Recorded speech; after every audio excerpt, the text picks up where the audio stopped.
రత్నకాంచన సాంగత్యము. పూర్వము కొందరు విప్రయువకులు తమ కులాచారము వదిలి కాననముల జీవింపదలచి వనములకు చేరారు. వారిపై ఇంద్రుడు దయతలిచి పక్షి రూపములో అటు ఇటు తిరుగుతూ మనుష్యవాక్కులతో ఇట్లు పలికాడు: మీరు అవలంబించిన మార్గము తగదు. వారు ఆ మాటలు విని ఈ పక్షి అఖిల మార్గములను తెలిసిన దాని వలె ఉన్నదే అనుకుంటూ దానివైపు తిరిగి సన్మార్గమేదో చెప్పమన్నారు.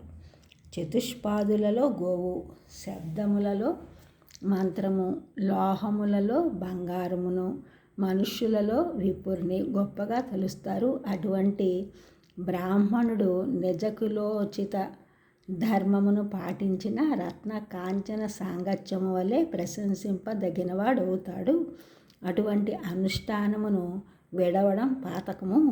అలా విడిచిన వారు ఉభయభ్రష్టులవుతారు అని బోధింపగా వారు మరల స్వస్వ నివాసమునకు వెళ్ళి గృహస్థ మార్గమున ధర్మమును అనుష్ఠానాదులు గావించారని అర్జునుడు ధర్మరాజుకు మహాభారతములోని శాంతి పర్వములో ఈ పద్యం ద్వారా తెలియజేశాడు.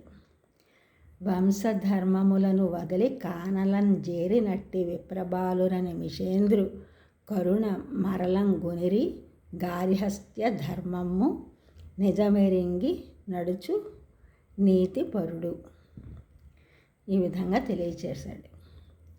ఈ ఛానల్ చూసిన వారందరూ కూడా సబ్స్క్రైబ్ చేయండి, షేర్ చేయండి, లైక్ చేయండి, కామెంట్ చేయండి. సబ్స్క్రైబ్ చేసిన వారందరూ కూడా కృతజ్ఞతలు, షేర్ చేసినారు, లైక్ చేసినారు, కామెంట్ చేసిన వారందరికీ కూడా ధన్యవాదములు.